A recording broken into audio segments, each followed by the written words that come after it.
Continuamos en esta nueva etapa del materialismo filosófico en la que nos hallamos inmersos. Y para comenzar, pues una serie de trabajos y de vídeos, pues me permito recuperar una pregunta, o digamos una cuestión que quedaba pendiente pues de hace ya unos meses, concretamente la que se nos formuló en uno de los últimos vídeos, concretamente el que dedicamos al sistema del materialismo filosófico, donde una persona anónima pues nos pregunta si podemos dedicar uno de los vídeos a comentar la idea ontológica de destrucción del materialismo filosófico en relación con el ego trascendental. Esta es una cuestión que había quedado pendiente y qué mejor manera pues que dedicarnos a ella hoy. Además, pues el tema de la destrucción, por así decir, pues diríamos que es una suerte pues de análogo de atribución, ¿no? Como señalaba Gustavo Bueno a propósito del análisis escolástico que se realizaba de los conceptos. Es decir, tenemos la analogía de proporción, las famosas metáforas que explicaba Aristóteles en la poética, ¿no? Que la copa sea Dionisos como el escudo de Ares, ¿verdad? Entonces ahí hay una analogía de proporción, pero claro, eso no quiere decir, en este caso, que la analogía implique identidad. Ya no solo es que ni Ares es igual a Dionisos, sino que es que el escudo y la copa pues no son iguales, evidentemente. Lo único que tienen es que son análogos, pues en el sentido de que ocupan pues, una función o atributo pues, de los respectivos dioses homéricos, ¿no? Pero claro, precisamente en función de esa analogía, pues son diferentes, ¿no? El escudo se utiliza para luchar y la copa se utiliza para beber, ¿no? Entonces, evidentemente aquí la analogía implica no identidad, sino precisamente todo lo contrario, diferencia. Y sin embargo señalaba Bueno pues que la analogía de atribución pues ya no se refería tanto a un concepto, sino a una suerte de ensamblaje, diríamos, de conceptos, en el sentido de que hay una serie pues de lo que Bueno denominó como conónimos o diríamos conceptos que tienen un significado similar pero que no es idéntico, y aparte que luego los conónimos como tales pues no solo son conceptos, quiero decir, no aquello que señalaba Aristóteles pues de los onónimos, sinónimos, antónimos, pues no es como señaló, bueno, a propósito de los lingüistas y como dicen los propios lingüistas y filólogos muchas veces, no es una relación entre conceptos, sino entre cosas.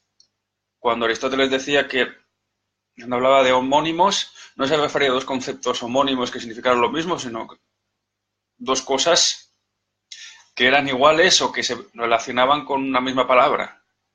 Evidentemente, lo mismo que sucede con las categorías, ¿no? Desde Aristóteles hasta hoy, la tendencia, sobre todo después de Kant, es a reducir a las categorías a una cuestión meramente lingüística, formal, ¿no? Y sobre todo con la filosofía analítica, pues esto alcanzó su cenit, su culmen, y entonces era todo discutir sobre palabras. Lógicamente, las categorías fueron pensadas como medios para clasificar cosas, no palabras, ¿no? Entonces, cuando hablamos de destrucción, ya para entrar en el tema, pues en realidad estamos implicando una serie de conónimos, ¿no? En este sentido, ¿no? De términos que tienen una cierta relación, aunque no sean idénticos, y de los que hay que tratar, ¿no? La palabra destrucción, pues es ya una palabra por sí misma sin categorimática, es decir, la destrucción es siempre destrucción de algo, no puede haber una destrucción total, diríamos, porque esto nos metería ya dentro pues, de conceptos ya de carácter más teológico, ¿no? Porque del mismo modo que puede haber una destrucción total, que sería la aniquilación de todo, pues tuvo que haber una creación de ese todo, ¿no? Lógicamente. Ese es el problema, pues, el problema que nos produce, pues, lógicamente, lo que ya conocemos, pues, del origen del universo, diríamos, al nivel cosmológico, ¿no? Los problemas que se suscitaron con el cristianismo, con la creación de la nada, la creatio ex nihilo, la creación por parte de Dios, del Dios monoteísta, que implica, pues lógicamente, que ese algo estaba ya en la propia mente de Dios, se supone, aunque otros dirán que realmente pues se fue diseñando más tarde, ¿no? El problema de los universales también, de si está en la mente divina, si se van construyendo con las cosas, etcétera, etcétera. Entonces, claro, del mismo modo que el mundo pues procede de un acto de la voluntad de Dios, de un acto de Dios, que es amor, un Dios que según el cristianismo es amor, claro, según el Islam no. Según el Islam estamos hablando del acto puro al que se le ha dado simplemente la facultad de crear el mundo, ¿no? Es un Dios autista, pero no solo autista, sino un Dios totalmente deshumanizado, que no tiene familia. Para un musulmán sería no solo una blasfemia, sino pues realmente pues algo digno del club de la comedia, decir que Dios tiene familia y fue engendrado por mujer y todo lo que conocemos de la Biblia, del Nuevo Testamento, y que además, en virtud de la propia voluntad de Dios, ese mundo puede ser aniquilado cuando Él lo desee. Es decir, el mundo está sometido pues a la voluntad divina, ¿no? Dentro de los famosos esquemas de la ontología que utilizó Gustavo Bueno, ya heredados de Ensayos materialistas, de 1972, para 2 años después, en 1974, con la metafísica presocrática, plantear en esbozo, aunque dejar ya los límites bien señalados, pues una teoría de la historia de la filosofía atendiendo precisamente pues a la posición de 3 ideas ontológicas fundamentales, que además vamos a utilizar aquí en este vídeo como es natural, que son pues la idea de la materia ontológico general, es decir, el mundo, diríamos, como omnitudo verum, pero además un mundo que no está formalizado, diríamos que no conocemos, es una totalidad infinita, no es un conjunto universo, podríamos decir, utilizando los términos de la lógica de clases, pero que no está agotado el mismo, no lo podemos agotar. Asimismo, obtenemos pues una materia ontológico especial, que es el mundus aspectabilis, ¿no? El mundo que se encuentra dado a la escala humana, a la escala de los hombres, ¿no? Son los seres a la mano, que diría Heidegger, ¿no?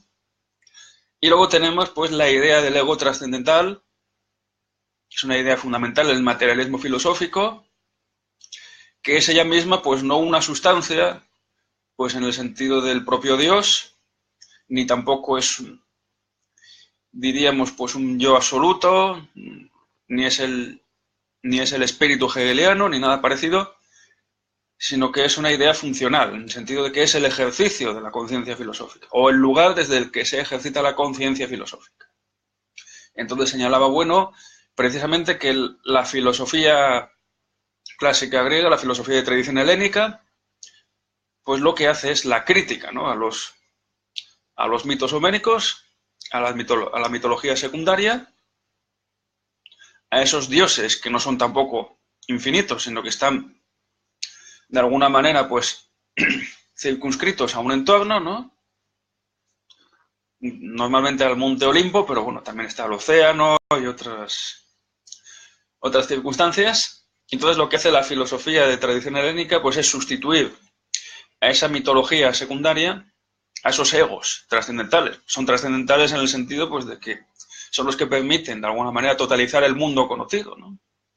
Recordemos cómo Alejandro Magno pues se hizo intitular Zeus, como señala Quinto Curcio, ¿no? en esa obra de tan dudosos orígenes de su historia de Alejandro Magno, cuando dice que realmente pues lo que intentó Alejandro al proclamarse Zeus pues era de alguna manera trascender la diferencia o la distinción entre griegos y bárbaros y proclamarse señor de todo el mundo conocido. Igual que Zeus es padre de dioses y hombres, pues Alejandro Magno pues también sería a su modo pues el padre, ¿no? político de todos los dioses y de todos los hombres, y por eso fundó pues en todos los lugares donde él puso pues Alejandrías, ¿no? Pues, ejemplo también de imperio generador en la distinción que ya conocemos. Bien, esto, entonces, diríamos que el ego trascendental en este caso pues está totalmente sometido, pues no solo a la propia idea de la materia ontológico general, sino también a la materia ontológico especial, digamos, al mundo en torno al mundo de los fenómenos. Y así, al negarlo, al desaparecer, digamos, de la fórmula, pues el ego trascendental, pues nos queda, sin embargo, pues el mundo de los fenómenos que está de alguna manera subordinado, no esté pues en el mundo de las esencias, ¿no? Pues el problema de la distinción, de la separación, el horismos de Platón entre el mundo de las ideas, el mundo inteligible y el mundo sensible. La vía de la opinión es el mundo de los fenómenos, que diría Parménides, la vía de la verdad pues es la vía de lo que está ahí, eterno y inmutable.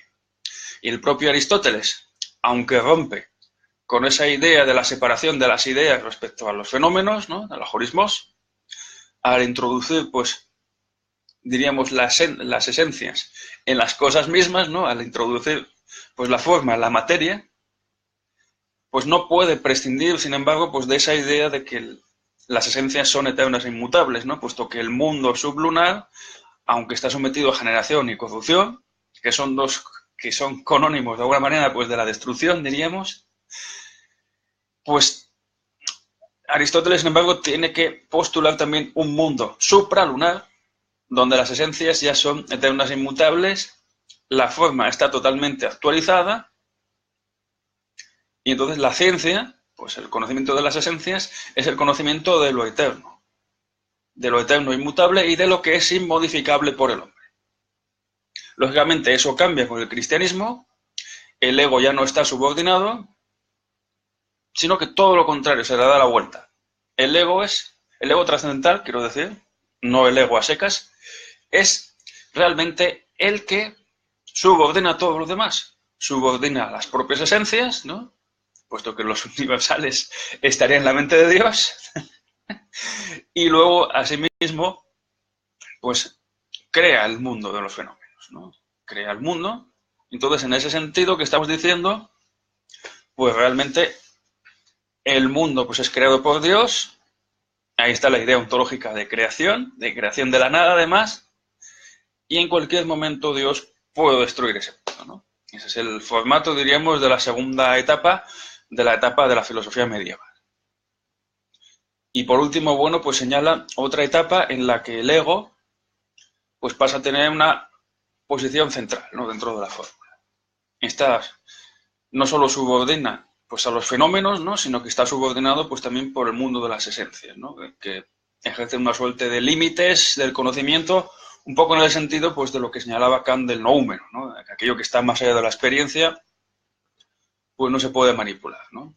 Y sin embargo, pues el hombre, pues ocupa funcionalmente pues el lugar que había correspondido al Dios creador monoteísta, aunque eso sí, no es omnipotente ni omnisciente. Eso son deformaciones, diríamos, de la fórmula, deformaciones que sin embargo pues se dan muy a menudo. Entonces la filosofía moderna y contemporánea también, ¿no? La historia contemporánea de la filosofía como un añadido a la historia moderna, a la historia de la filosofía moderna, pues entonces lo que supone pues es la posición del ego, digamos, central a la fórmula, ¿no? Subordina, transforma el mundo, pero a veces está limitado pues por la propia estructura de la realidad, diríamos, ¿no? Que es una estructura pues no meramente, podríamos decir, no es meramente empírica, sino que es una estructura abstracta, puesto que en el tercer género de materialidad, pues que son aquellos elementos abstractos que no están propiamente en el espacio ni en el tiempo, puesto que no son corpóreos como tales, aunque eso no quiere decir que sean inmateriales, lógicamente, pues subordinan, ¿no? Y marcan los límites, de alguna manera, ¿no? Las cosas no son un caos de sensaciones, sino que están delimitadas o de alguna manera señaladas por esos marcos que suponen pues las propias ideas como entidades que son trascendentales y objetivas, trascendentales en el sentido de que desbordan la propia experiencia. Bien, entonces, claro, la fórmula, digamos, de la teoría de la historia de la filosofía, que bueno, pues no llegó a desarrollar propiamente, más allá pues del regressus y el progressus, desde pues del regressus hacia las ideas y luego el progreso hacia los fenómenos, ¿no? Pues sin embargo es una fórmula que nos permite ver pues que la idea del ego trascendental pues no es una idea metafísica ni es una sustancia como decimos, sino que es una función, ¿no? Tiene un lugar pues dependiendo de la época, ¿no? Dependiendo del uso que se haga, ¿no? De ella. Entonces, el ego trascendental, pues pueden ser los dioses homéricos, que luego cuando son segregados nos dejan un espectáculo curioso desde nuestro punto de vista, ¿no? Como señaló Bueno en su libro sobre el ego trascendental, en aquel artículo de aquel basilisco unitario, ¿no? Alguien me comentaba que ese basilisco pues era, pues podría decirse, pues un caso límite de revista, ¿no? Pues, puesto que una revista implica pluralidad de autores, ¿no? Puede haber un autor que escriba mucho, ¿no? Como pasaba con el propio Bueno cuando se inició el basilisco, que el medio basilisco pues era de él, eran artículos, reseñas, etcétera, comentarios. Pero claro, lo que no puede suceder es que una revista tenga solo un artículo.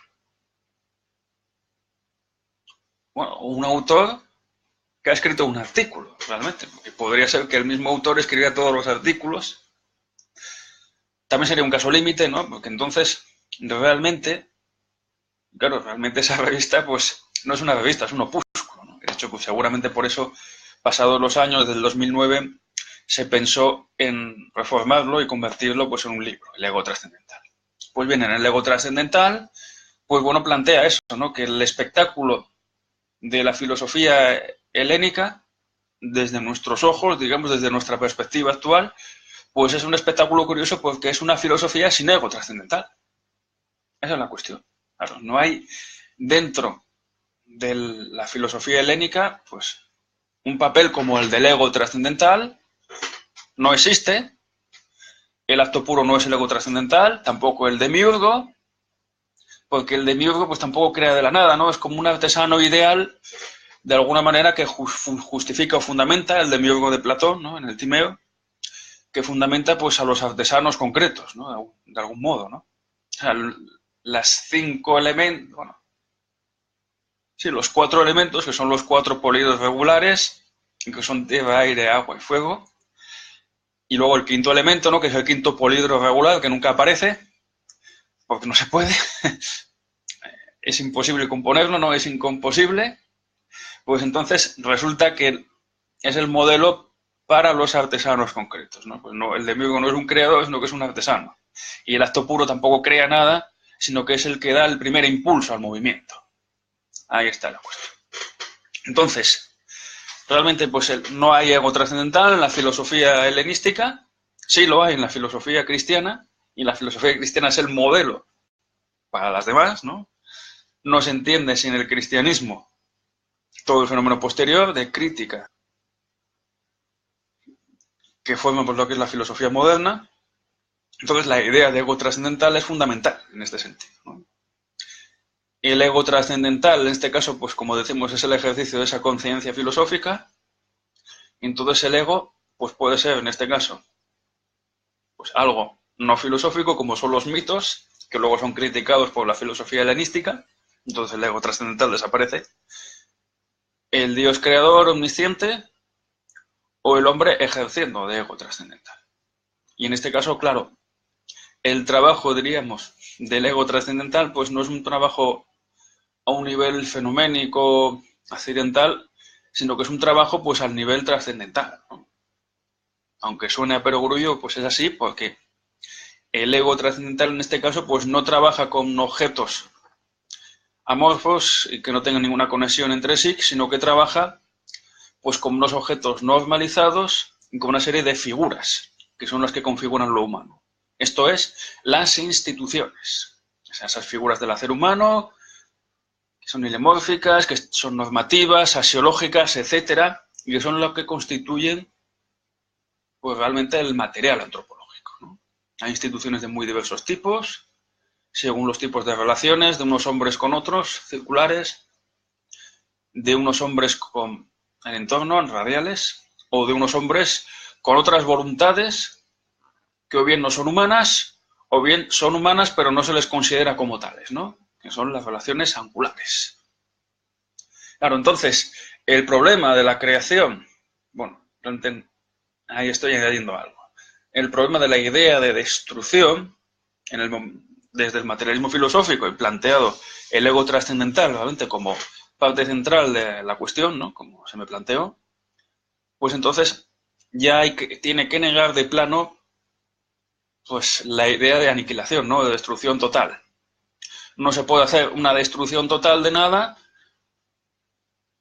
solo Dios Padre podría hacer eso, y además cuando quisiera, esa es la cuestión, ¿no?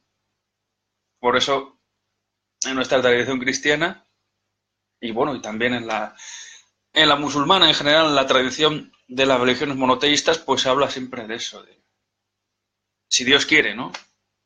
Inshallah, ¿no? Como dicen los musulmanes, como dice el título de esa novela tan famosa de Oriana Fallaci, ¿no? Inshallah, si Alá quiere. Bajo el designio de Alá, ¿no? Entonces, claro, como solo Dios Padre puede aniquilar, pues entonces la destrucción, en este caso al nivel del ego trascendental, desde la perspectiva del materialismo filosófico, pues realmente pues la destrucción nunca puede ser aniquilación, sino que es destrucción de algo, pero a su vez esa destrucción también puede servir para recomponer, construir, aunque pues eso es algo, digamos, el propio bueno no es que detestase, pero intentaba evitar, ¿no? Decía que eran metáforas de arquitectos, ¿no?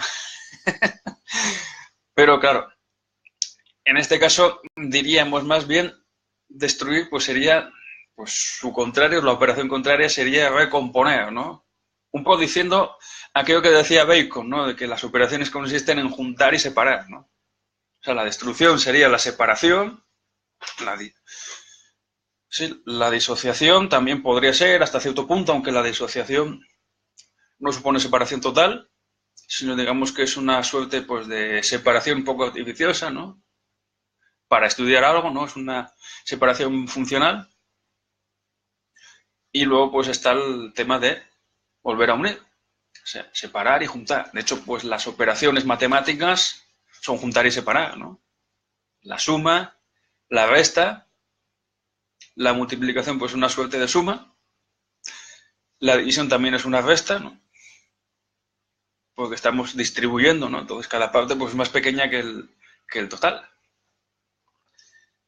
La integración es una suma infinita, y la derivación pues es una resta, es una separación, es una sustracción, aunque también sea infinitamente pequeña, ¿no? Lo cual pues también nos lleva a problemas teológicos, ¿no? Como aquel que planteó Pascal, que era un gran matemático de su época, del siglo XVII, cuando decía aquello de que podemos concebir a Dios con sus atributos porque imaginémonos una masa puntual infinitamente pequeña que se mueve a velocidad infinita, ¿no? Como los electrones, ¿no? Entonces, bueno, y luego la famosa apuesta de Pascal, ¿no? De que si, vamos, de que si Dios existe, pues también debemos apostar por un mundo de dicha y de felicidad infinita, ¿no? Porque evidentemente tendremos muchas probabilidades, ¿no? Entonces, claro, la cuestión, en este caso, pues de la destrucción, pues tiene que ver con una serie de econónimos, tiene que ver también un poco con la corrupción, aunque la corrupción no supone siempre destrucción, pero también tiene que ver un poco con la transformación institucional, ¿no? En ese sentido.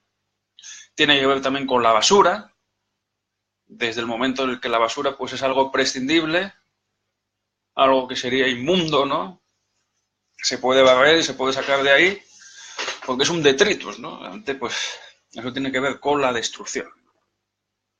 Y entonces, claro, respecto a la destrucción, pues al nivel, a la escala institucional, pues evidentemente hay una serie de econónimos, podríamos decir.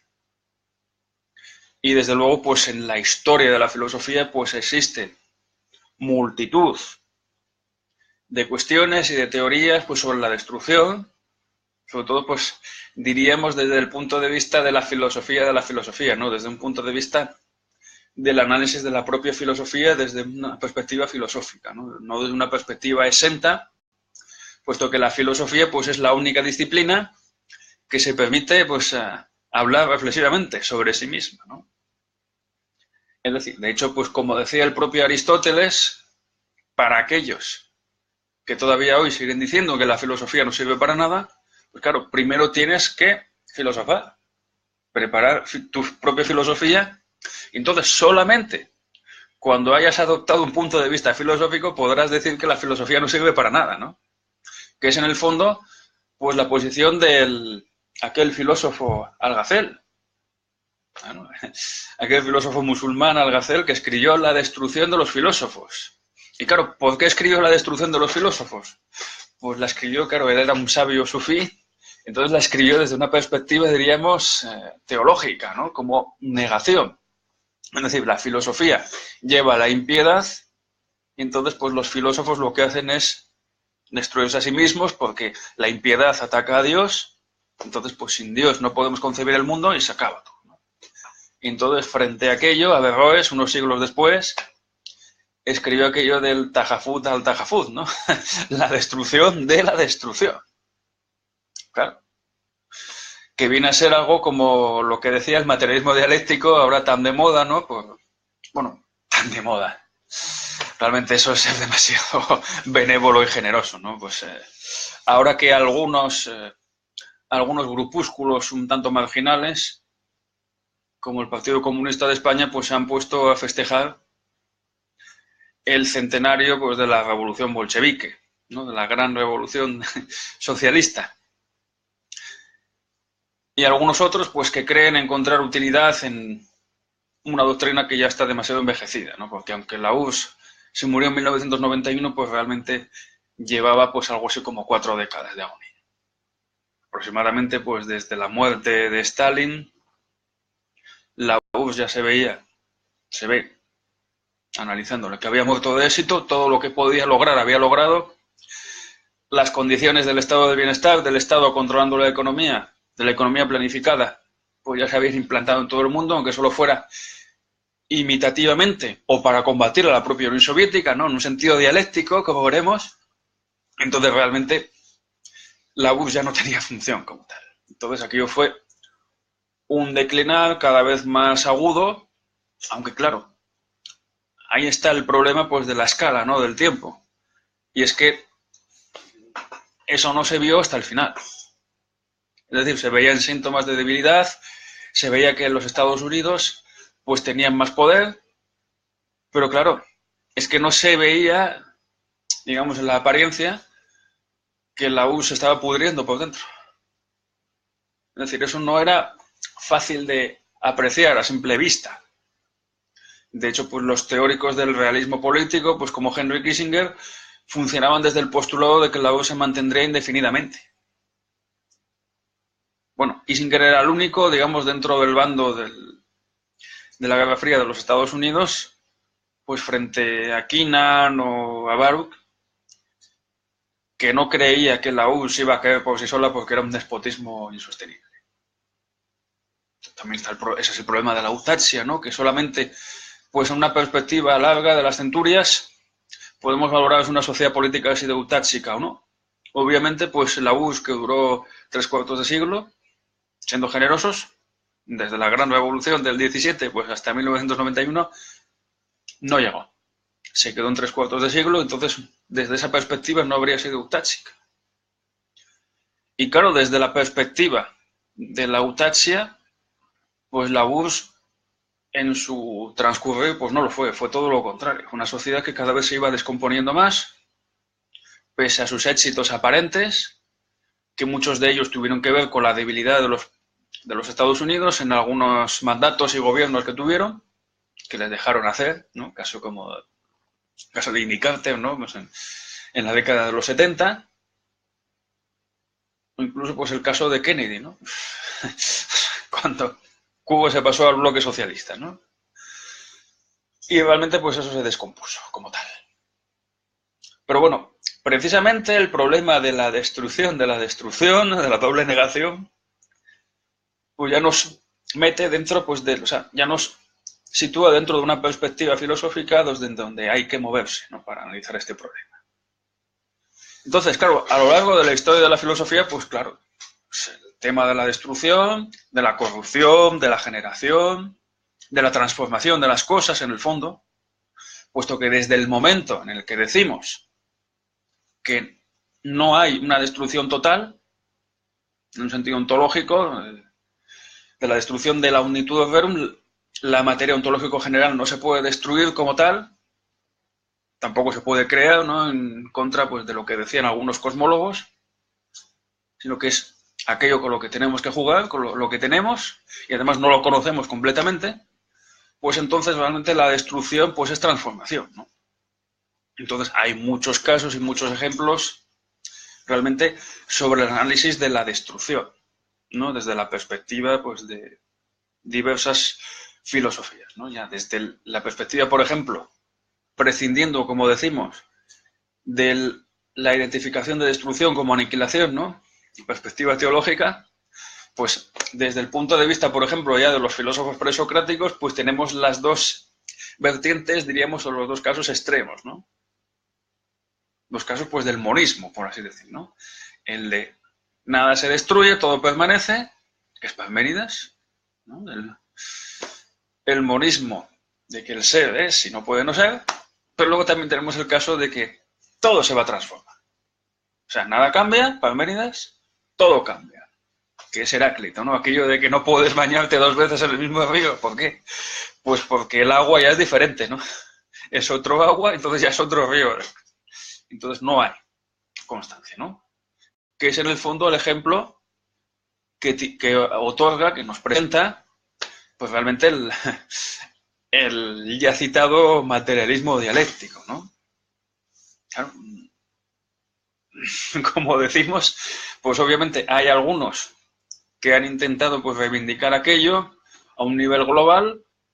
No es el caso, por ejemplo, pues de algunos estados, tales como Rusia o las antiguas repúblicas soviéticas, que ven aquello, pues no tanto como un modelo para luego volver a hacer lo mismo, sino de una manera como parte de su pasado, ¿no? Es decir, pues la Unión Soviética pues es parte de la historia de Rusia, también en el fondo de Bielorrusia, de Georgia, y por qué no, pues de todas esas repúblicas independientes pues del Asia Central, ¿no? Kazajistán, Kirguistán, aunque luego pues hayan hecho tabla rasa, ¿no?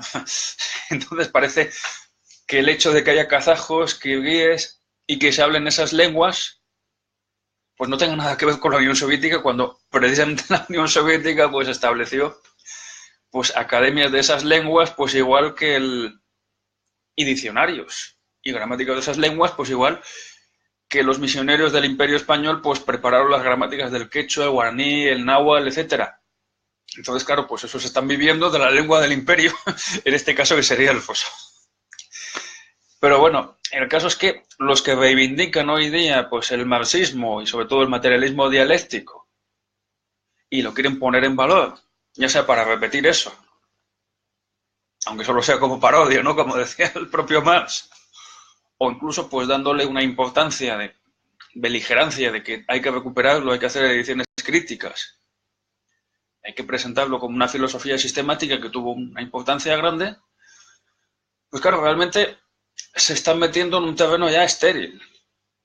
Que es que realmente hay que darse cuenta pues de lo mal que ha envejecido el materialismo dialéctico. Ya no solo poniéndonos en la perspectiva de que hace 26 años que cayó la Unión Soviética, sino que es que hace 100 que fue la Revolución de Octubre. Si tomamos que en la década de los 50 pues aquello ya se estaba pudriendo, ya se estaba transformando. Cosa importante para este vídeo, para esta lección que estamos dando aquí, porque esto también lo vamos a ver ahora, las transformaciones políticas, cómo la destrucción pues supone la transformación de unas sociedades políticas en otras.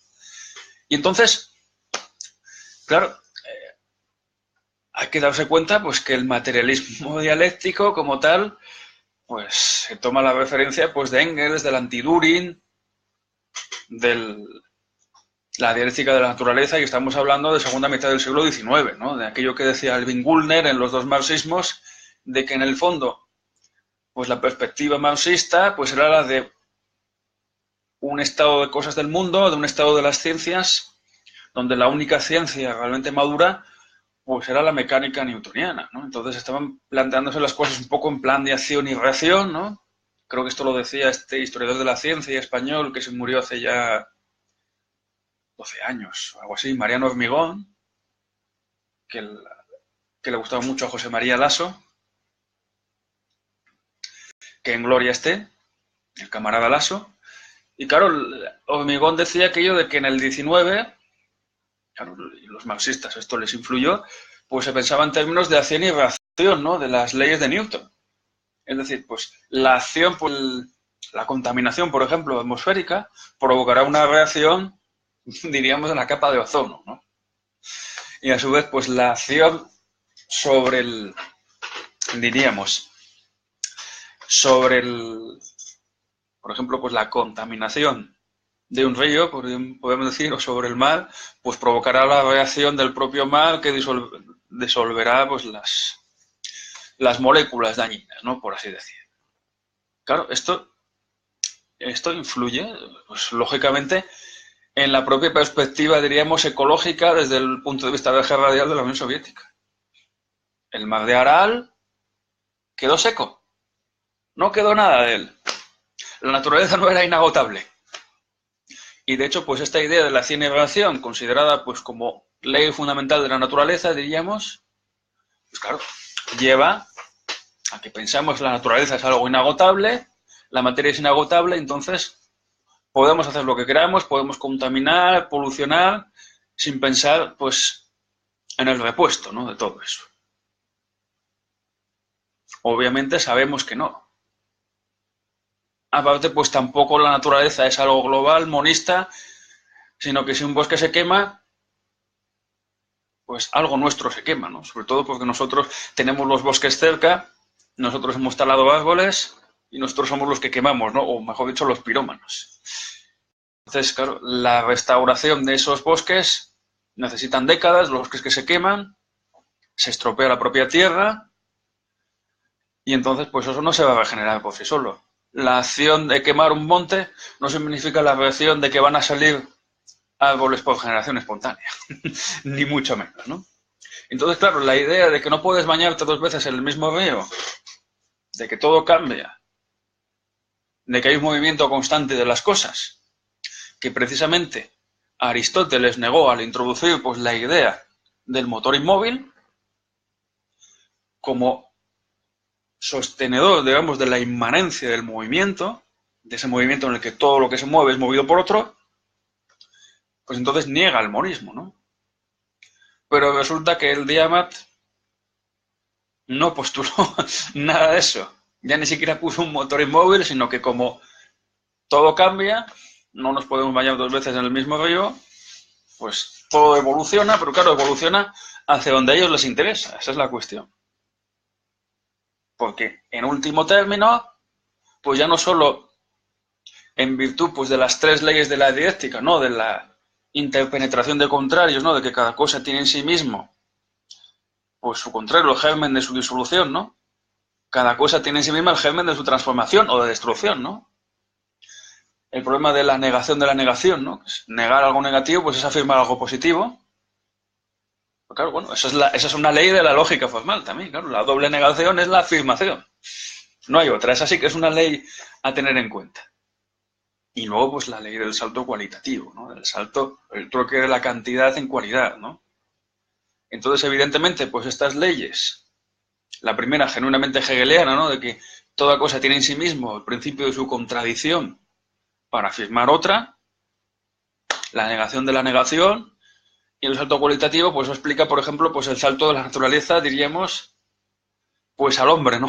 Al espíritu, por decirlo en términos hegelianos, que nunca fueron abandonados del todo por la propia tradición marxista. Y a su vez, pues el propio desarrollo de las fuerzas productivas, de los modos de producción, nos lleva del esclavismo, pues luego al feudalismo y después al capitalismo. Y claro, en el capitalismo pues se produce la negación de la negación, ¿no? El capitalismo tiene en su germen pues el principio de su destrucción, y entonces, claro, la destrucción del capitalismo ¿a dónde nos llevará? Pues al supuesto punto de partida, ¿no? Que es el comunismo final, ¿no? Pues la idea del salto cualitativo, trueque de la cantidad en cualidad, las propias fuerzas productivas del capitalismo, dirigidas y no dejadas al caos y a la improvisación, ¿no?, de los propios capitalistas privados, sino dirigidas desde el Estado socialista, además, por el Partido Comunista de la Unión Soviética, por el Partido Bolchevique, pues nos llevarán pues al comunismo final, ¿no? Entonces, hagamos lo que hagamos, la historia está de nuestro lado, la historia nos absolverá, ¿no?, como dijo Fidel Castro, en una época, además, en la que no era marxista, curiosamente, o como decían los viejos comunistas, es que nuestros adversarios salen derrotados ya del campo de batalla, saben que van a perder. O sea, la historia estaba trucada, estaba delimitada. Pero claro, lo que no se imaginaban entonces los marxistas es que pues aquello fuera a caducar de manera tan estrepitosa que realmente pues el comunismo final, el enquiasmo acuñado para la ocasión, fuese el final del comunismo. Entonces, ¿qué sucedió? Pues que aquello se agotó después de décadas de estar degenerando y realmente hoy día es que no hay realmente cosas salvables del materialismo dialéctico como tal, es una filosofía degenerada y que ha caducado y de alguna manera ha envejecido de tal manera pues porque está planteada, como decía Gunler, siguiendo cuestiones del XIX y un mundo en torno del siglo XIX que en el siglo XX pues ya no existía como tal. Hobsbawm lo cita, creo, en su historia del siglo XX, ¿no? En el siglo XX corto, del 1914, inicio de la Gran Guerra, hasta 1991, que era la Unión Soviética, dice que, claro, la Unión Soviética pues era la sociedad política más desarrollada desde el punto de vista de la segunda mitad del siglo XIX, ¿no? Desde el punto de vista de la industria pesada, pero no tanto de los bienes de consumo, por ejemplo. Es decir, que las ideas desde las que se plantearon la Unión Soviética, desde las que se fueron desarrollando, se iban quedando cada vez más añejas y más caducas. Si acaso, eso sí, del materialismo dialéctico, para no convertirlo en una especie de especulación presocrática y dejarlo a ese nivel y ya prescindir de él totalmente, lo que sí nos aporta es verdad, es un punto de vista escolástico, ya no solo en un sentido despectivo, ¿no?, en un sentido pues escolar, ensimismado, sino en un sentido escolástico de que realmente el materialismo dialéctico pues al menos nos aporta pues una serie de conceptos que están más o menos claros y que son reconocibles. Ahí está. Eso sí, o sea, cuando el materialismo dialéctico pues hablaba de la cantidad del materialismo, del idealismo, pues por lo menos sabíamos a qué atenernos, aunque sea falso. Entonces, bueno, en ese sentido sí se le puede poner en valor, pero claro, no para reeditarlo realmente, porque reeditándolo tampoco vamos a sacar nada. Incluso pues ya sabemos que el propio Gustavo Bueno, en sus orígenes, pues ya realizó una sonora refutación del materialismo dialéctico, especialmente pues en 1972 con ensayos materialistas. Entonces, pues no podemos volver otra vez a eso. Pero bueno, tomando pues estos puntos extremos, por así decir, los de Parménides y Heráclito o su continuación por otros medios, pues en épocas más cercanas, pues tenemos que citar ahí, desde luego, pues a Platón y Aristóteles, ¿no? Sobre todo Aristóteles primero, porque Aristóteles sí tiene una teoría frente a Platón, que no la desarrolló, pues como sabemos Platón planteó muchas cosas, pero luego no desarrolló un sistema, como sí llegó a desarrollar Aristóteles. Entonces, claro, desde el planteamiento de Aristóteles, pues como el movimiento incesante de las cosas del mundo sublunar necesitan un límite, necesitan, claro, algo que garantice esa inmanencia, puesto que todo lo que se mueve es movido por otro, para evitar el monismo de la sustancia, pues hay que establecer un punto límite, ¿no?, que es el que establece el motor inmóvil desde el punto de la física, desde vista de la física, ¿no?, del movimiento local, ¿no?, desde el primer grado de abstracción que dijimos una ocasión, citando a propósito de Aristóteles, pues es el motor inmóvil, ¿no? Desde el punto de vista del tercer grado de abstracción, ¿no?, de las almas, podríamos decir, o mejor dicho, claro, del alma humana, diríamos, aunque realmente para Aristóteles el alma moría con el cuerpo, pues ahí tendríamos el acto puro, ¿no? La plena actualidad, ¿no? El que actualiza las formas para que las sustancias pues lleguen a su telos, no a su fin. El principal defecto, realmente, o mejor, sí, realmente el defecto, aunque para Aristóteles era una virtud del aristotelismo, ese principal defecto es que la teoría del acto y de la potencia pues implica que ya algo tiene que estar en acto previamente, ¿no? Es una petición de principio. Claro, desde el tercer grado de abstracción, pues las sustancias necesitan de un acto puro, ¿no? Que sea el que actualice las formas, para que la materia no sea simple potencia, sino que llegue al acto. Pero desde la perspectiva del segundo grado de abstracción, que incluye pues la química, ¿no? Las transformaciones de los elementos y también la biología, ¿no? Puesto que al fin y al cabo, pues también los cuerpos vivos pues tienen su forma, y además es una forma pues que, a diferencia pues de los objetos inertes, pues tiene el principio de movimiento en sí mismo, ¿no? Entonces es el alma pues la que actualiza esos cuerpos y es el alma la que va desarrollando pues las funciones internas, el crecimiento, los órganos. Entonces, claro, cuando el alma pues, se va debilitando, pues también nuestras funciones se debilitan. Nuestro organismo se ralentiza, se va corrompiendo hasta que llega la corrupción final, que es la muerte. Entonces, la forma desaparece, ese cuerpo vivo, y claro, se transforma pues en otro cuerpo que es inerte. Esa es la cuestión. Los cuerpos muertos se transforman en abono. Y asimismo, pues claro, las sustancias inorgánicas, pues también se transforman ellas mismas.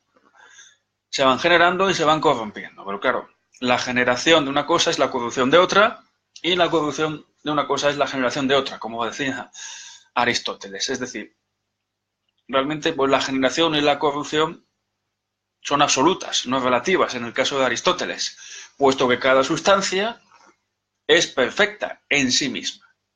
Es decir, tiene su propio fin, su propio telos, que es diferente del de los otros. Hay una desconexión entre las sustancias. ¿Qué tiene que ver esto? También con el principio de la simploqué que formuló Platón y que prefiero dejar ahora para después, porque aquí quiero analizar algo.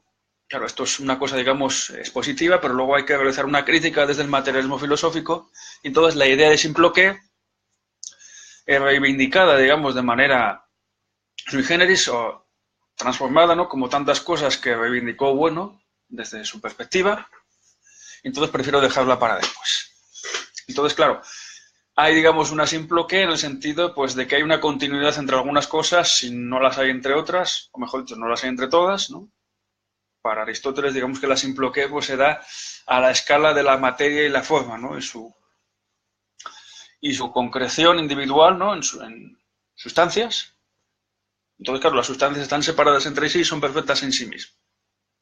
Y claro, la transformación pues supone, pues de alguna manera, la corrupción absoluta de algo y la generación de otra cosa. Pero claro, desde el punto de vista del materialismo filosófico, pues la corrupción tampoco implica la generación de una cosa en otra, sino que puede suponer perfectamente que algo que se corrompe, pues no necesariamente tiene que ser ya otra cosa.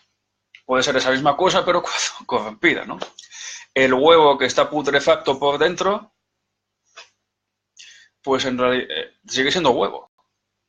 Aunque luego para nosotros, pues no tiene esa, digamos, esa funcionalidad que puede tener un huevo sano pues para poder comérselo, ¿no? Pero digamos que desde el punto de vista de la apariencia, pues sigue siendo un huevo. Y lo será mientras esa posición, diríamos, mientras esa posición pues no quede en entredicho, ¿no? El huevo, mientras no le rompemos el cascarón, mientras no rompemos su apariencia externa, pues no podemos saber qué es un huevo podrido, ¿no? Entonces, claro, la corrupción, desde el punto de vista del materialismo filosófico, pues no es una corrupción absoluta que supone la generación de otra cosa, ¿no? Claro, eso es la perspectiva de Aristóteles. La corrupción, digamos, que es la apariencia, si acaso falaz, de algo que se presenta como sano, pero que ya está realmente pútrido, ¿no? Pues, y que además eso no implica su aniquilación ni su destrucción, ¿no? Esa es la cuestión. Podría transformarse, pero claro, dependerá de muchas circunstancias, ¿no? Pues el caso de la nación española hoy día, pues tan invocado, ¿no? A propósito de lo que sabemos del separatismo catalán, que está en su auge más grande, dentro pues del periodo de la democracia española, ¿no? De la democracia coronada, que decía, bueno, y que está amenazando constantemente con la separación, aunque amenaza un poco sui generis, ¿no? Puesto que amenaza muchas veces con que se va a separar, con que declarará la independencia, pero luego suspende la declaración de independencia o suspende sus efectos porque sabe que cualquier declaración expresa de la persona que lo haga, que se atreva a hacerlo, supone realmente pues un delito y que esa persona dará con sus huesos en prisión sí o sí. Entonces, claro, como la legalidad española todavía existe y como la nación española existe, y existe pues en cosas como esas, ¿no? De que realmente las leyes todavía tienen fuerza de obligar. Pues entonces no se puede decir que la nación española pues ya se haya transformado en una federación de estados, ni de que realmente pues España haya dejado de existir, porque lo que sucede únicamente es que se ha corrompido, ¿no? Desde la Constitución de 1978 y la transición democrática, pues lo que ha supuesto, pues seguramente no tanto la propia forma democrática, sino la manera de concebir la democracia, el fundamentalismo democrático, pues ha supuesto una corrupción ideológica que a su vez ha tenido efectos, ¿no? Sobre cosas que son corpóreas, ¿no? Puesto que la corrupción solo afecta a lo que es corpóreo. Un triángulo no se puede corromper. Un triángulo dibujado en una cuartilla no se puede corromper. Lo que se puede corromper es el papel, el que está dibujado, lógicamente. Se puede quemar o lo que sea, pero el triángulo, como parte del tercer género de materialidad, del segundo grado de abstracción, ¿no? En tanto que son formas que dependen de la materia, o sea, son formas materiales, formas de la materia, ¿no? Que se diría desde el punto de vista de Aristóteles, pues esas formas no se corrompen. Lo que se corrompe es la materia, la que están unidas.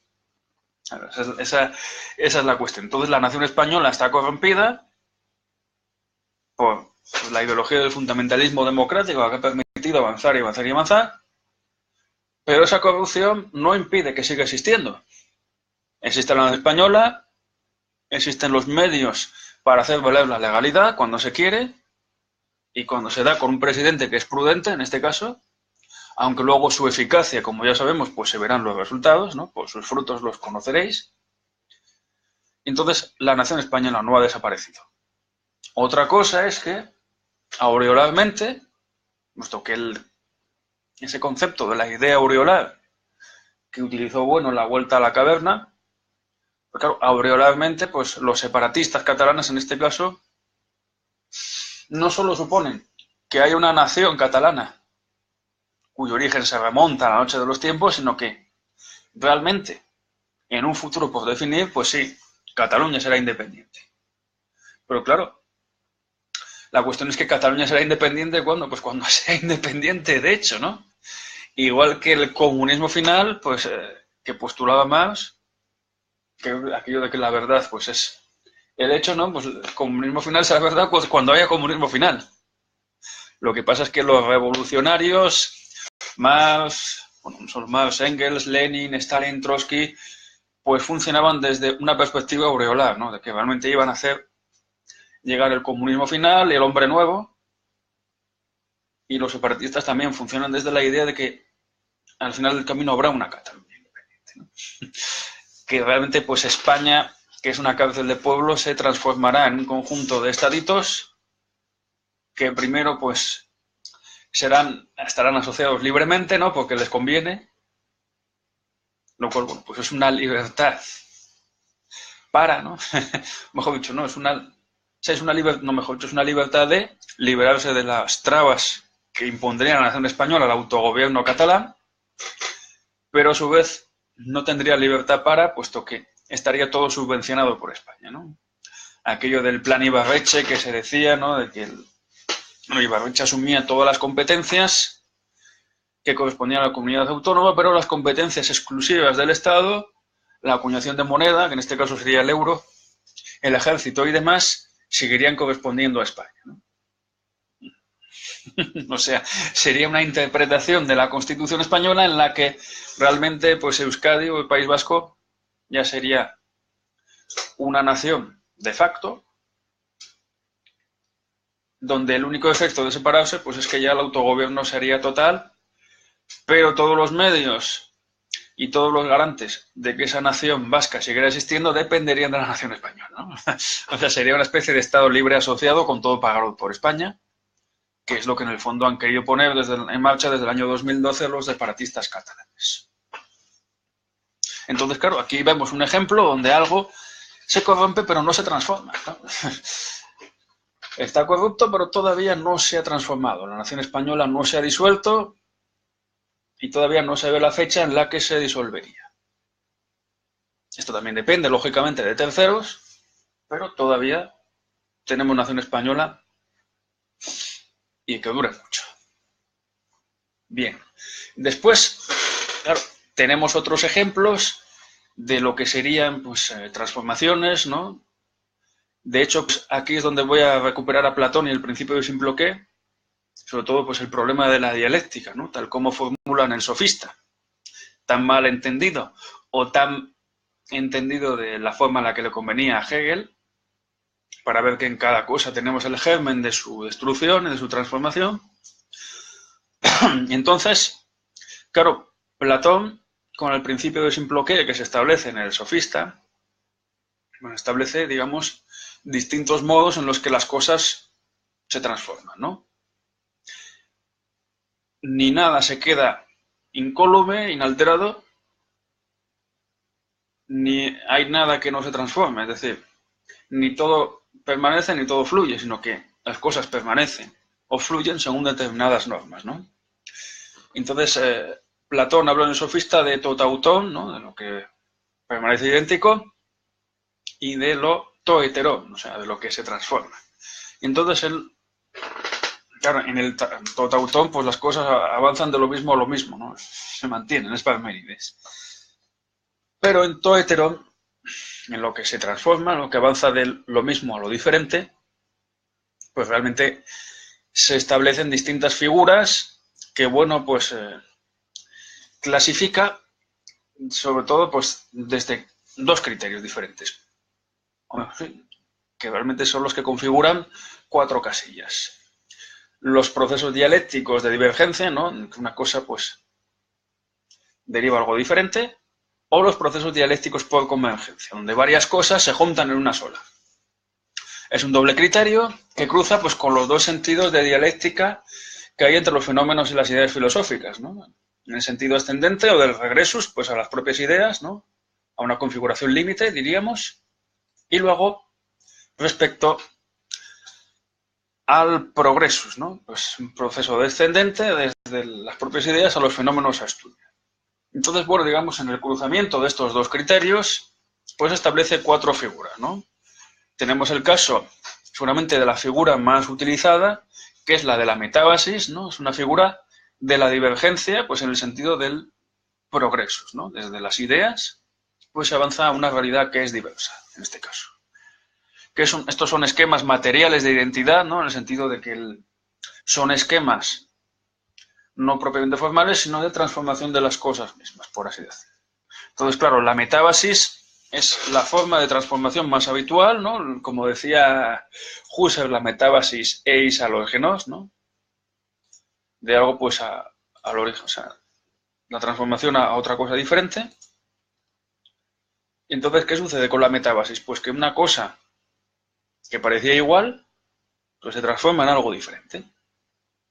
Ejemplo más habitual, pues las metábasis angulares, desde el punto de vista del eje angular en el espacio antropológico. los hombres que son iguales a todos nosotros, o sea, todos los hombres son iguales, ¿no? Que diría la Declaración Universal de los Derechos Humanos, que se transforman en otra cosa diferente. Son voluntades, pero ya no son consideradas humanas, ¿no? Los hombres vistos como bestias, los esclavos, la caza del hombre, la guerra. Esos son fenómenos puramente de metábasis, ¿no? En el que la visión que tenemos de determinados seres humanos, pues se convierte en la visión precisamente de otras cosas diferentes, ¿no? Los sacrificios humanos, pues suponen considerar al que te comes, pues como un animal o como un ser luminoso, ¿no? El origen de la religión, pues tiene mucho que ver también con la metábasis, ¿no? Siempre que tengamos en cuenta eso de que todos los hombres son iguales, ¿no? Esa es la cuestión, ¿no? O sea, que eso es de alguna manera, pues, eso implica también el dialelo antropológico, ¿no? Por así decir, ¿no? Implica que cuando analizamos, pues, situaciones de la antigüedad, de algo que no podemos reconstruir como tal, pues que los postulados que ponemos, pues que son los que estaban funcionando entonces, ¿no? Que cuando hablamos del origen de la religión, pues hay que suponer pues que las relaciones entre hombres y animales, pues de alguna manera, pues ya estaban marcados o podían conocerse según lo que sabemos hoy día. Vamos, que es que si no, no podemos estudiar nada, lógicamente, ¿no? Si no, no hay forma de saber. Otras figuras, pues por ejemplo, la figura de la catábasis o figura de convergencia, pues en el sentido también del progreso, ¿no? En este caso, pues en vez de llegar a algo diferente, pues llegamos a algo que se unifica, ¿no? Pues el ejemplo más claro, sobre todo en la filosofía política, pues es el del nacimiento de los Estados Unidos del Norte de América. Aquello que decían de e pluribus uno, ¿no? O sea, de muchos se llegó a uno. De las 13 colonias se llegó a un estado unitario y a su vez ese estado unitario pues fue añadiendo estados hasta sumar más de 50. Entonces, digamos que es la contrafigura, ¿no? Por así decir. Pero luego tenemos también figuras en el sentido del regresus a las ideas, tanto de divergencia como de convergencia. Entonces, por ejemplo, pues tenemos la figura de la anástasis, ¿no? Pues una figura donde se produce la transformación en el sentido de la divergencia, pero en el regresus. ¿Cómo puede ser esto, no? Porque si nos ponemos en un punto de vista actual, donde, pues, imaginémonos, pues claro, un estado unitario que, pues, regresando hacia la noche de los tiempos, encuentra fundamentos para la separación. Es decir, tomando, pues, una nación canónica, por así decir, pues, una serie de sediciosos, ¿no? Personajes poco recomendables o personajes incívicos que no respetan la ley, que se sitúan fuera de ella, pues planean actos de sedición con el objetivo, pues, de separar o sustraer una parte del territorio nacional, de nuestra soberanía nacional, para formar su propio Estado independiente. Claro, este realmente es el canon, la anástasis, pues de la disolución de una sociedad política, en otras. Tanto si es federal como si no. O sea, yo estoy citando ahora un caso unitario, un poco pensando en la nación española, que es un Estado unitario, nunca ha sido un Estado federal, pero también se puede pensar, pues, en un Estado federal. Ya no solo los Estados Unidos, que tuvieron también su guerra de secesión, aunque realmente no fuese guerra de secesión, porque no hubo secesión al final, ¿no? Fue una guerra de independencia de los estados del sur respecto a los del norte, que no se consumó, donde la unión se mantuvo. Pero seguramente el ejemplo más claro, porque además es el ejemplo con el que se está comparando constantemente el caso español, es el de la antigua Yugoslavia, ¿no? Que en 1991, precisamente, pues en los meses antes son los prolegómenos de lo que sería la disolución y desaparición de la Unión Soviética, pues también comenzó su proceso de disgregación.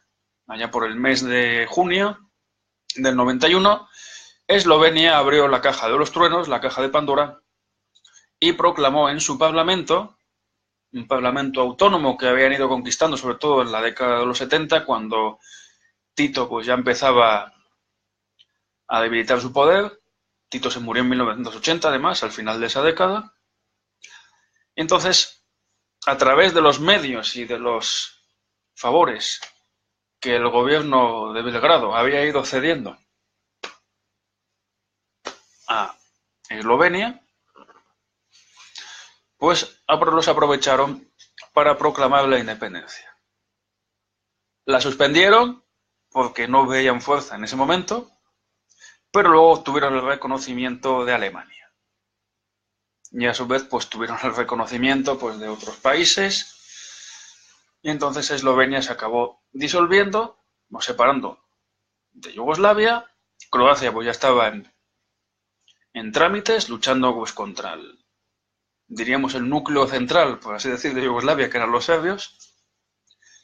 Y luego pues sabemos que acabó aquello como acabó. En 1995 se quedó Serbia sin Croacia, sin Eslovenia y sin Bosnia. Y luego ya en 1999 pues Kosovo se separó y 9 años después, en 2008, fue reconocida, aunque no por toda la comunidad internacional, como Estado independiente. Pues bien, entonces en este caso, lo que pasó, la separación o la disgregación de la antigua Yugoslavia, pues claro, es que se realizó precisamente invocando a diversas naciones, ya fueran étnicas o históricas, ¿no? Pues puesto que sabemos que Yugoslavia pues era una nación artificial, fundada en 1918, pues un poco pues como contrapeso pues a los intentos de Alemania y de Austria-Hungría por llegar a los mares, al mar Mediterráneo. Aquello no había sido nunca un estado unitario.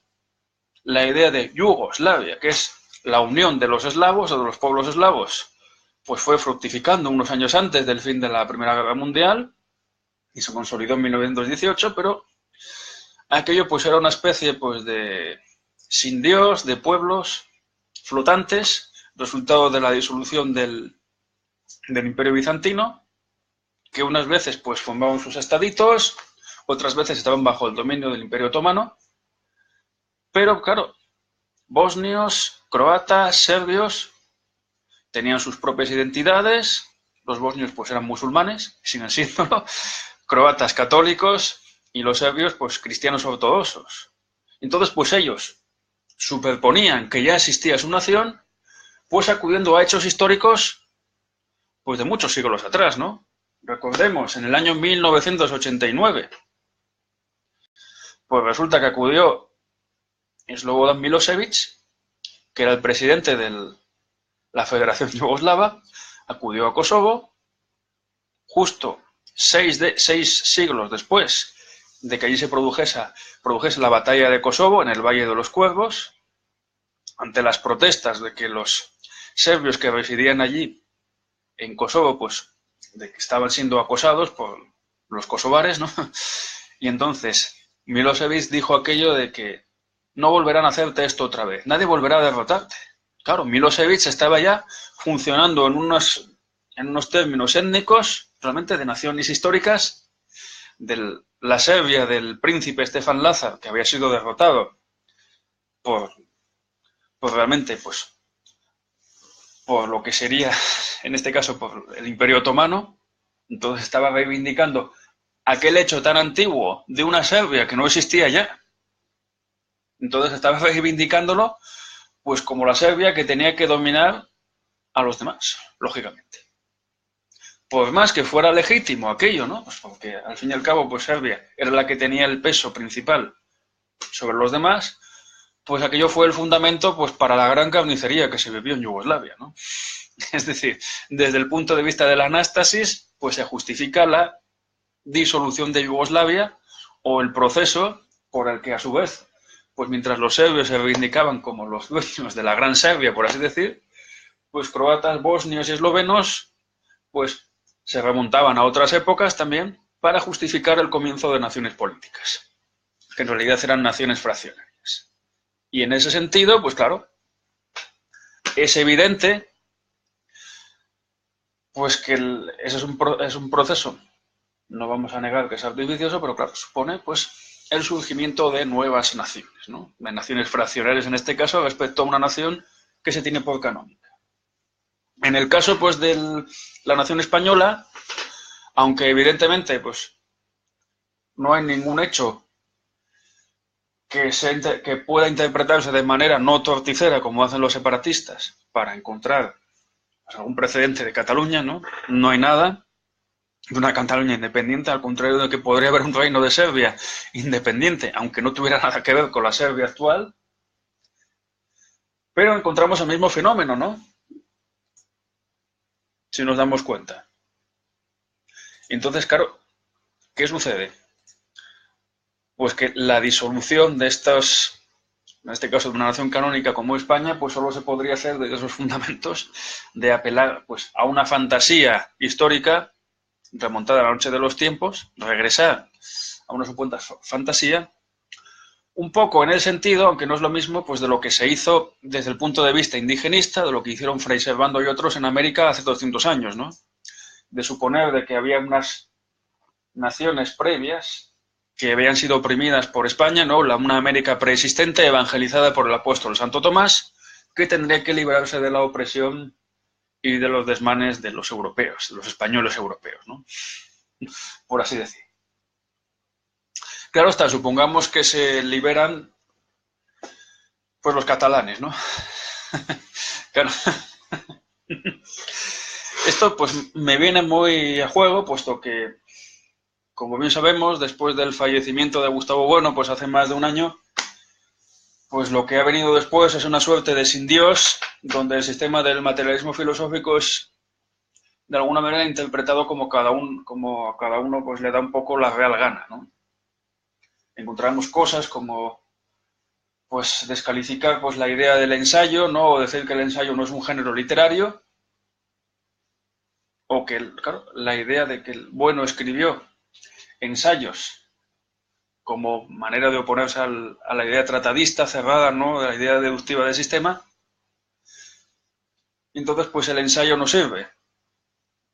Que el ensayo no es ni siquiera un género literario, o que es simplemente pues un esbozo, o que no llega al nivel de filosofía académica, ¿no? Que sería filosofía puramente mundana, y cosa que se ejemplificaría, pues yo qué sé, pues con los ensayos de Ortega, ¿no? Ortega no sería un filósofo, sino un ensayista. Y sin embargo, pues los mismos que dicen esto del ensayo, descalificándolo, pues luego lo han, pues de una manera totalmente exagerada, creo yo, pues al padre Feijóo, ¿no? Como comienzo de la filosofía en lengua española. Cuando esta gente parece no darse cuenta precisamente de que Feijóo lo que escribió fueron ensayos. Y bueno, pues escribió ensayos desde el principio hasta el final, realmente, no escribió tratados. Escribió ensayos explícitamente, desde ensayos materialistas en el 72, pues hasta prácticamente su fallecimiento, ¿no? No hubo una etapa académica y otra etapa mundana en Bueno porque de repente empezara a escribir ensayos, ¿no? Ensayos escribió siempre. Y lo mismo pasa, yo creo, también un poco con el caso catalán, ¿no? Con el separatismo en España. Cuando se analiza y se dice, por ejemplo, pues que el materialismo filosófico asume una posición de izquierda, entendida como superación del antiguo régimen, o lucha contra los privilegios del antiguo régimen, y la consolidación de la nación canónica española. Frente pues a los separatistas que lo que quieren es precisamente pues apelar a privilegios del antiguo régimen, ¿no?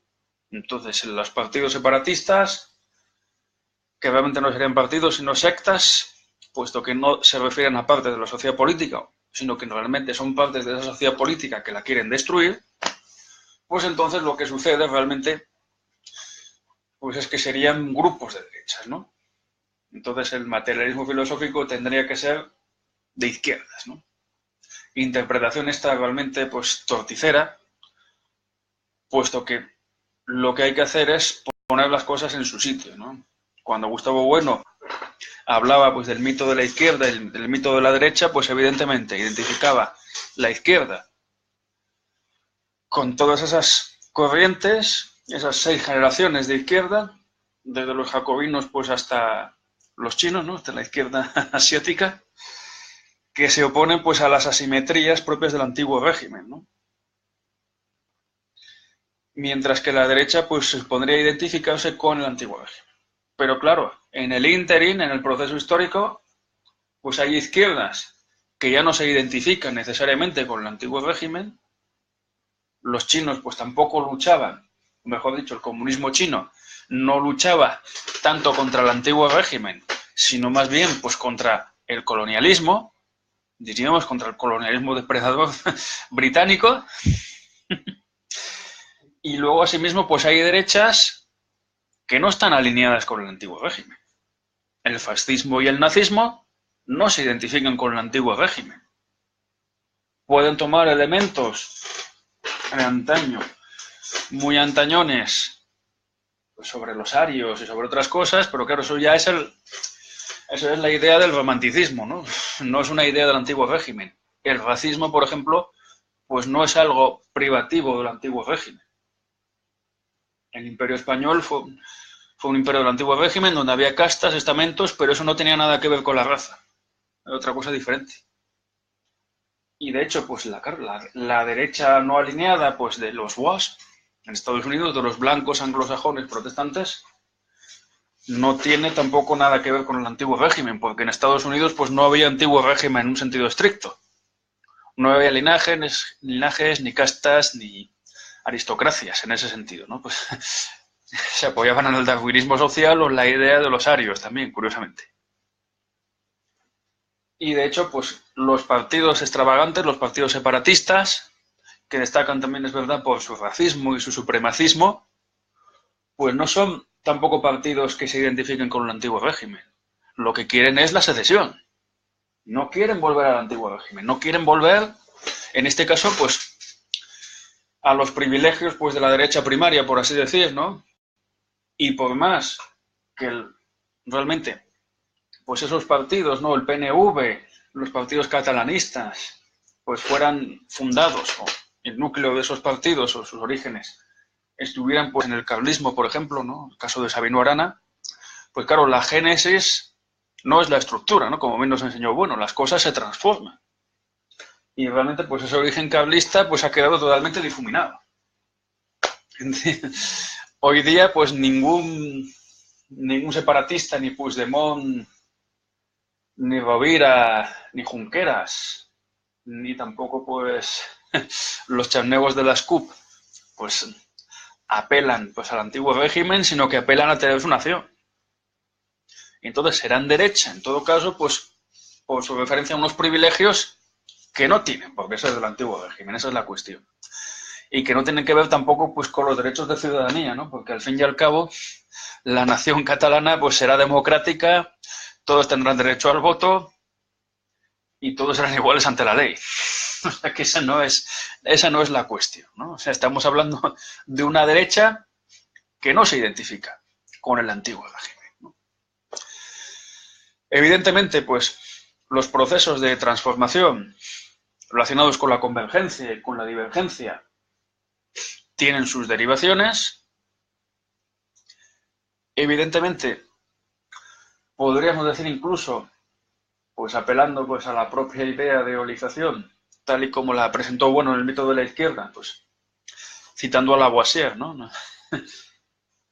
Claro, la eolización también es un proceso de transformación o de destrucción, si se quiere, de lo que era la teoría de los 4 elementos en química, ¿no?